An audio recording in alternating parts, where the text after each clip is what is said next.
की जय। रागी भैया, हाँ जी, भगवान शंकर आशीर्वाद दे दी। हाँ जानो नी तोर करे कर्म से ना ये संसार के लोग मन शिक्षा पाही वो। वाह भाई, शिक्षा पाही। हाँ जी, जब कभी भी मोर मंदिर माही ना तो ताजा फूल धर के लाही। वाह भाई, वाह बासी फूल चढ़ाए बर तहाँ सब डर रही। वाह भाई, ये हम सब लोग शिक्षा मिले संसार में। हाँ जी, तो भगवान के ऊपर सदा ताजा फूल चढ़ाए के नियम है। हाँ जी, अब वो कर का नहीं है भैया हो का भाई, अमृत है कर हाँ अहिलमती वरदान मां सुंदर भीमसेन जी से पति पाए। हाँ जी, घर में आई सत्यम शिवम सुंदरम। वाह भाई, भगवान शंकर जी में सत्यापित सिग्नेचर कर दी। हाँ जी, तो फिर ओला फिर दुनिया में कोनो नहीं मिटा सके। हाँ नगर के लोग ला मानना पड़ी। वाह भाई, अरे धन तोर भागे धन मोर भागे जग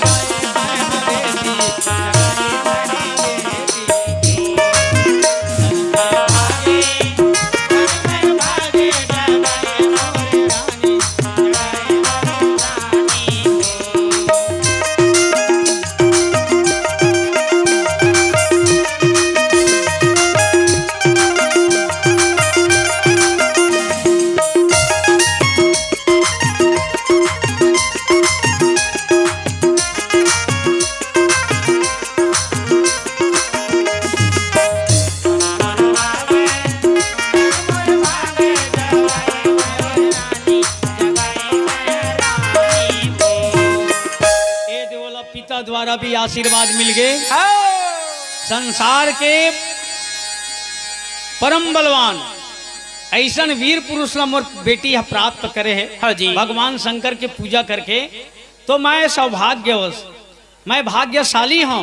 राजा भी अपन आप लोग खुशी मनई। हाँ जी, रागी भैया, कुछ दिन तू इस प्रकार से हिलमती के संग में भीमसन के जीवन हाँ नागलोक में चला थे। वाह भाई, लेकिन माता कुंती के आत्मा हाँ रात दिन बेटा बिना जरत है। वाह भाई, वाह वाह, बेटा बिना जरत है। हाँ तै कब आबे बेटा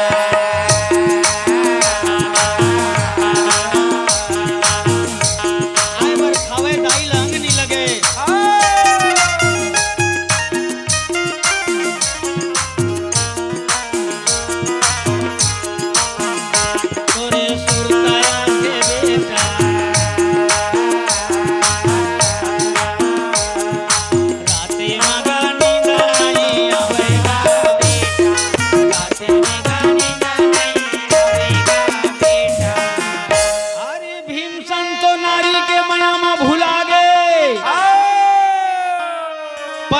बिचारी अपन बेटा के मया मारो रो के लकड़ी से ही सुखागेगी। जी,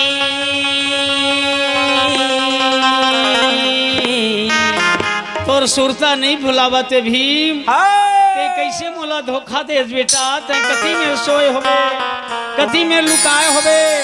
एक दिन रोवत रहा है। हाँ जी, सबो मैं पिला वहां के दुर्योधन मन समझाए बर आ रहा। वाह भाई, जाके कथे कहा बर रोज रोज के रोज। हाँ जी, काबर रोज रोज के रोज। अरे हमू मल्ला भाई के बिछोए हो है, हमू मल्ला तो दुख हुआ तो ही। हाँ जी, हमार रोथन वो हाँ, यहाँ तक के हमार पिताजी पूरा दुनिया भर ला खोज कराए। हाँ जी, कि हमार परिवार के लड़का कहाँ गंवा के हाँ, दुनिया भर में खोज कराए है। तो 2-4 जन खोजैया मन ना बघवा मारम मन के खड़ा पाहे के दिन। वाह भाई, तोर बेटा ला ओदे बघवा बैरी हरा खाए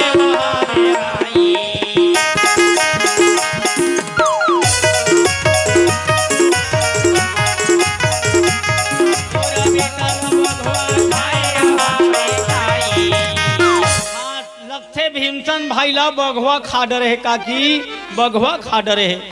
तोला का कही के समझा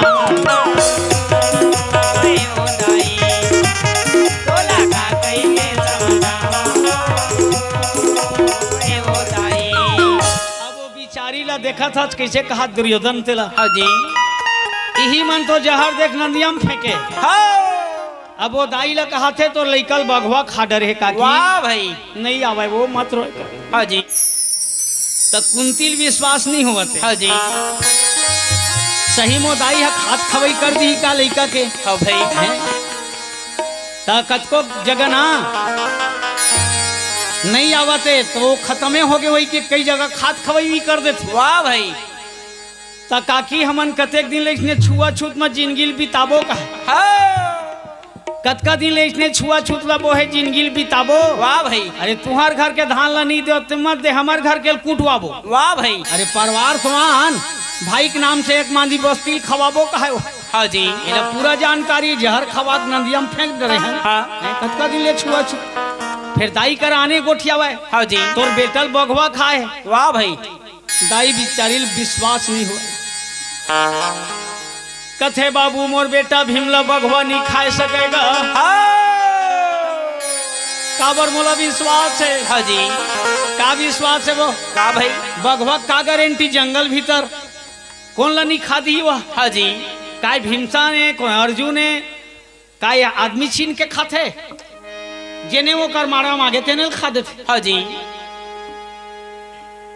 ते काबर विश्वास नहीं करस त कुंती कथे सुन बाबू हाँ लइकापन मना मैं भीमसा लसने जुड़ हवा में बैठ के पूर्वाहिम खिलावत रहे। वाह भाई तब हिमसन ला लइकापन माँ बिचारी कुंती बैठ के डोंगरी में खिलावत रहे। हाँ जी ये मन डोंगरी में काबर रहा है काबर भाई ता ऐसने लइकल भूलवारत बैठे। हाँ जी तब भीमसने भरला काबर खिलावे वो ज्यादा काबर भाई तब भीमसन ला पवन पुत्र रहेगा। हाँ जी ये पूर्वाहिल भावे हाँ आ एको कनी भीतर मले गए ना हाँ ता लइका हबर चिल लावे। वाह भाई बोल निकाल के बिचारी कुंती हा चल रे डिपराम बैठा थवा ही तोर लड़की के वो डिपराम जात बैठ के वैसे खिलावत रहा। हाँ जी ओके बेरा जंगल के कारोबारे वो डहर ले एक ठन बड़े जन बघवा आगे। वाह भाई भले पूजा करे एक बेरा लखन चल देते मन के मन। हाँ जी ये तो कर रावत तो इसने कर रही ते मन बने बने फूल पान चढ़ाई जाई नहीं चढ़ाया भाई कले चुप खड़े है कोनो कर फूल पान चढ़ा देवत। हाँ जी और चल तो प्रगट कर जाके कोनो इसने फूल पान चढ़ाए हिम्मत कर सकते नहीं भाई कुंती जैसे बिचारी के जीव में तो डर हा समा गए और उठ के लकर धकर भागिस ना हाँ तो लइका बिचारा हाथ ले छूट के गो। वाह भाई अब लकर धकर में का करे बिचारी कुंती हा का भाई ओ धाम जाके खड़ा हुई दही मोहन लइकल बचा ले नरसिंहनाथ भगवान।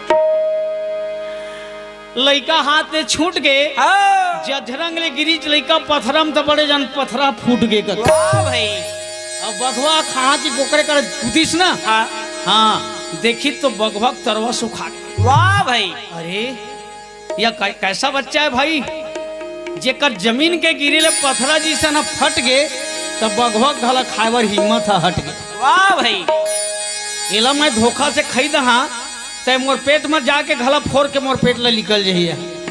हाँ जी अरे नहीं खाई सब भैया वाला नहीं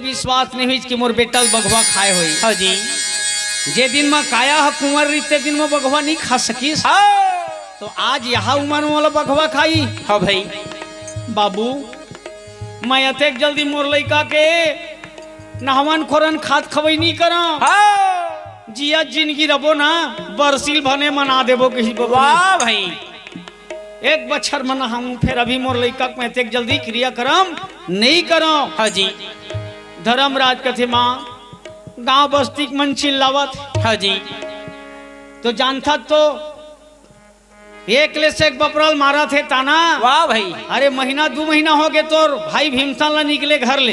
हाँ जी कहाँ है बताना। वाह भाई तब वो समय तो इतना नहीं रीचे। हाँ जी कि पूना गए है जिये खैबर की दे। हाँ वो समय तो इतना नहीं रीचे कि दिल्ली के है जिये खैबर की के। हाँ जी तो राजा महाराजा घर के बेटा है कौन कही होला। हाँ भाई माता कुंती रोक के कथे बेटा तू मन मोर लइका कभी ना थे जल्दी क्रियाकर्म मत करो मोला विश्वास हैगा काबर घेरी बेरी मोला सपना आथे हाँ जी अब आवत हूँ दाई तय झोर रोकी मोर लइका मोला रोज के रात के समझा था वाह भाई बोला सपना घालो मागा देखा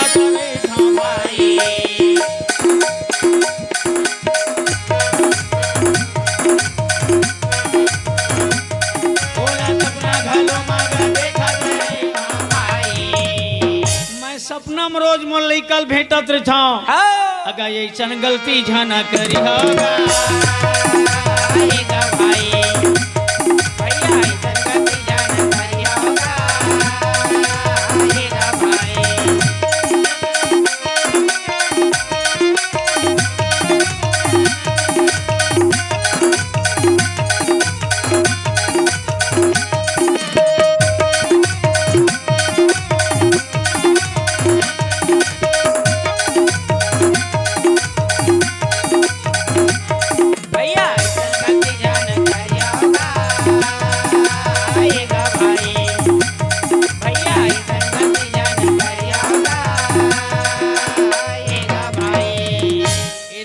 तो ऐसा है हाँ जी पार्वती भीमसन हाँ अहिलमती के साथ में कैसन है कैसे भाई एक दिन पूछी सोला हाँ जी कस अहिलमती हाँ ये तोर देश में रहत रहत मतलब कुछ दिन बीत गए है हाँ जी मैं तोला ये जानना चाहता हूँ तय मोला कहाँ पाए कैसे लाई वाह भाई अरे मोर तो 5 जन भाई होते वो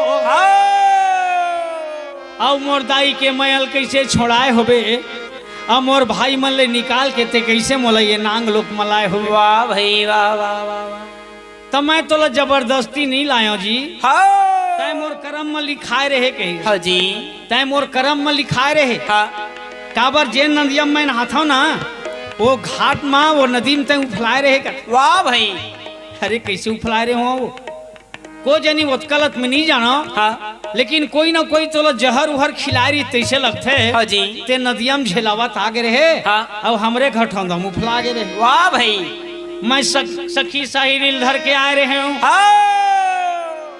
नदी घाट ले तो निकाल के मैं शिव मंदिर में लाए रहे वाह भाई वाह वाह तो नदिया खंड के मंदिर मन की महिमा हवे की नहीं हवा जी बहुत पुराना सभ्यता है हाँ जब भी मंदिर देखियो तो नदी खंड में पहली मंदिर रहा है हाँ जी अब बोला धीरे धीरे तरिया पार में उठा के शुरू कर दी वाह भाई नहीं शिवालय भगवान शंकर के मंदिर नदी खंड में रहा है हाँ जी तो मैं हाँ नदी खंड के मंदिर में लाए हाँ फिर का करे का भाई मैं तोर बर अमृत लाए हो जी वाह भाई वाह वाह वाह अब अमृत ला के तोला पियाए रहे हो अब अमृत पिला करके मैं तोला जिंदा करे हो स्वामी वाह भाई वाह तय मोर करम मरे मोर भाग मरे तेकर से मैं तोल पाए मैं तोर घर ले जबरदस्ती उठा के नहीं लाया कहीं हाँ जी जैसने के तैसने बताई बिचारी हाँ तो वो कथे कसबो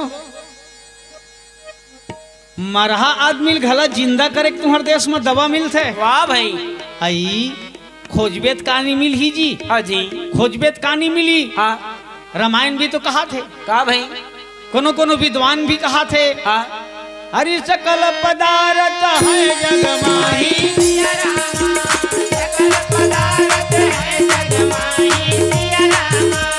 कर्महीन नर पावत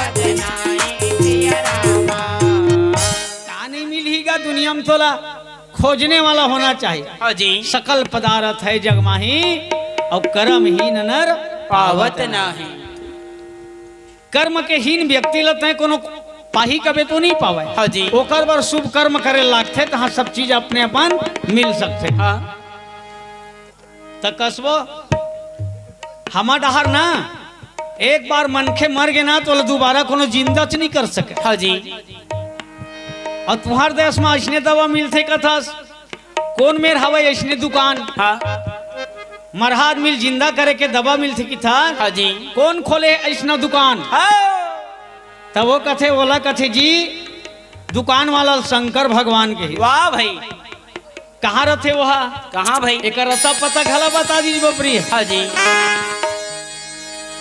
जे मन जान नृत्य कर रथे सदा पास माँ और नहीं जानी तो खोजिया मन बढ़ावे वहा कैलाश माँ।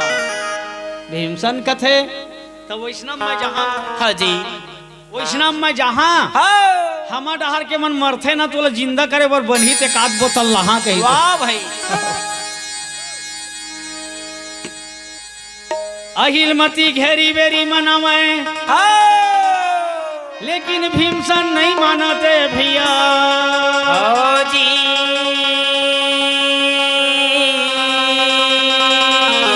वो दवा के तलाश करत करत भैया एक दिन कहाँ च निकल गए कहाँ भाई? वह गिरी कैलाश पर चलन लागे भाई।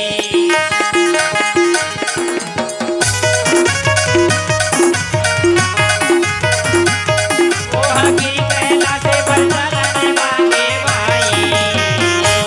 तो भगवान शंकर के दुकान में चल दी जो कति में रहे तो बहुत दूर है वहाँ कहाँ जा हाजी। हाँ जी। ओला कथे कैलाश माने कई ठन लाश के सामना करे पड़ी तो वाह भाई। कई ठन लाश ले गुजरना पड़ी तेकर बाद तो ला कैलाश पर्वत झलक ही गई। हाँ जी। तो अमरनाथ यात्रा जाथे हाँ। तो जेकर किस्मत रहते तेने मन लहुट के आथे। हाँ जी। नहीं तो कतको जन वही रहर सिराजा। वाह भाई। तो कई ठन लाश ला दर्शन करत हुई कि नहीं करत हुई। हाँ जी। ओला कथे कैलाश। वाह भाई। ये प्रामाणिक बात है भाई। हाँ जी। बोलो शंकर भगवान की जय। एक दिन रेंगेगा दुई दिन रेंगे भैया गाने दीना, रे गए भैया गाने दीना, रे गए भाई। एक दिन रेंगी दो दिन रेंगी अब लट्ठा परोस के बाद नो है सफर बहुत लंबा है।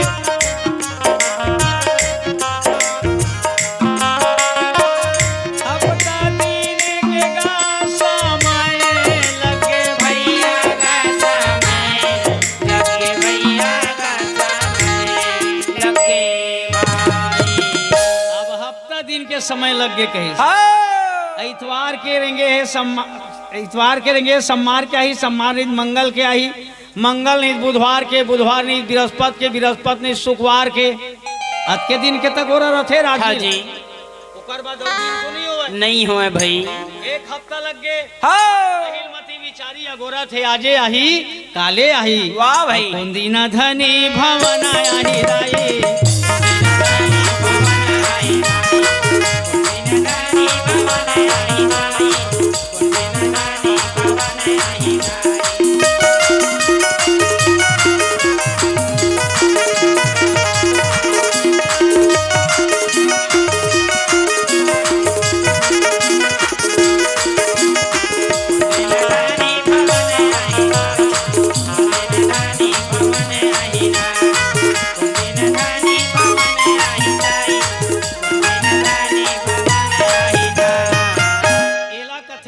प्रेम हमन सिर्फ नेम ला जाने प्रेम ला नहीं जाने। वो बिचारी है एक हफ्तल नहीं खाए। वाह भाई। जब है मोर पिया आही तब है तो मैं खाना खाऊं। हाँ जी। कहाँ निकल गए महादेव मोर पति से दोबारा मिला दे जहाँ भी हुई मोर धनी लला दे। वाह भाई। वो बिचारी अन्न पानी नहीं पियत काक सहारम जियत होई काके भाई तो नाम के सहारम जियत भी हो। हाँ जी। नाम के सहारम जियत है। अब आज के नारी मतलब देखबे था घर वाला आवे चाहे मत आवे दबा खावत है पियत है। वाह भाई। धनी कोनो में ले खा खावत रहे। हाँ जी। ओकर से कोई ज्यादा लेन देन नहीं। पहली पति के लिए नारी मन में वो भक्ति री से। हाँ जी। एक ही धर्म एक व्रत निमा और काया वचन मन पति पद प्रेमा। आज हमन वो पति के पूजा सेवल छोड़ के वो आने पति खोजत। हाँ जी। कोनो राष्ट्रपति खोजत है एक बार तो मोला मिला देती राष्ट्रपति कर। हाँ जी। कोनो कहा थे मोला गणपति कर मिला देते। वाह भाई। असली पति है घर में है तो तोला राष्ट्रपति मिले का जरूरत। हाँ जी। नकली पति से मिले का जरूरत। प्रेमी श्रोता समाज ए हरे पिया वियोग वो बिचारी दुबरा गे। अब इंसान घुमत घुमत कहाँ आगे कहाँ भाई? भगवान शंकर के फुलवारी में आगे। वाह भाई। तो भगवान शंकर के फुलवारी है। हाँ। बड़ा भूल भुलैया रास्ता ताय भैया। हाँ। जैसे अभी एक ठन फुलवारी जगह जगह चलत है नहीं हाँ जी माता के नाम से, हाँ तो आओ वही माता पिता के फुलवारी है। हाँ जी बड़ भूल भूलैया है, हाँ कतको झन जाते ये दे काली चावत हो की देते, अब 3-4 दिन के बाद आते। वाह भाई कतको झन निकले रहते मन वही डहर भुला गए हन कि और ज्यादा टाइम लगा दे। हाँ जी। अब वैसने ता ये संसार रूपी फुलवारी है। हाँ तब फुलवारी में घींचना तब बड़े बड़े विषैला सर्प रहा, वाह भाई नाग जल पताल लोग कथे, हाँ बड़े बड़े विषधर नाग रहा। वो सर्प मन देखी तब छत करके खड़ा हो। वाह भाई वो कथे अरे नादान ए डहर आगू डहर मत अरे ती रद्दानी हाँ एती आबे बड़े बड़े है खदान कहे, वाह भाई कहे हमर कहना मान जा हाँ जी लहुट जा। हाँ भीमसन कथे कोने भाई, कोने भाई ये मेरे कोई मनखे तो नहीं है, हाँ जी लेकिन मनखे का आवाज में बोलत का है। हाँ तो वो नागराज मन निकल के बने आगुच मांगे ऐसे छत करी और छत करके कहते हाँ मन बोलत हन जी, हाँ जी तय भूले भटके रद्दम आए होवे, हाँ ये डहर रास्ता पूरा बंद है, हाँ लहुट जा। भीमसन कहते आजकल सांपो डेड़ू मन गोठिया था रे, वाह भाई आजकल सांपो डेड़ू मन गोठिया था। हाँ नागराज कह रहे मूर्ख, हमें भगवान शंकर की भक्ति मिला है वाह भाई और नर की भाषा में बोलने का शक्ति मिला है। वाह भाई वाह वाह वाह भीमसन के दिमाग खराब हो गए, हाँ आज तक के मोर रास्ता ला कोई रोक नहीं सके, अच्छा और तुमन कौन होता मोला रोकने वाले भाई। वाह भाई हम क्षत्रिय कुल में जन्म लिए हाँ और हमारा धर्म आगे बढ़ना बढ़ना।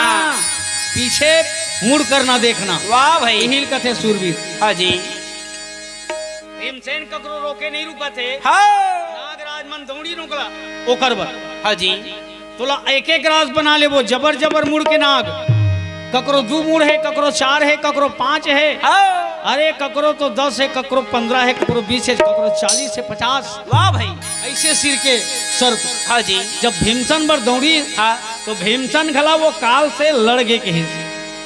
बोलिए वृंदावन बिहारी लाल की जय। अरे जमुना किनारे कन्हारा चला रचाएगा,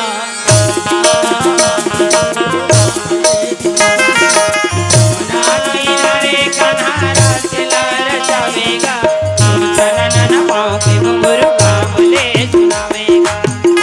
जमुना किनारे कन्हारा चला रचाएगा, झूम छनन पाँव के घुंघरू जमुना किनारे कन्हारा चला रचावेगा,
की ये छलकत गगरिया पंडवानी पार्टी रसौटा गायक कलाकार भरत निषाद जेकर यूट्यूब में पंडवानी मोबाइल के माध्यम से मंगत हुआ तो आप मला देखे बर मिलत हुई।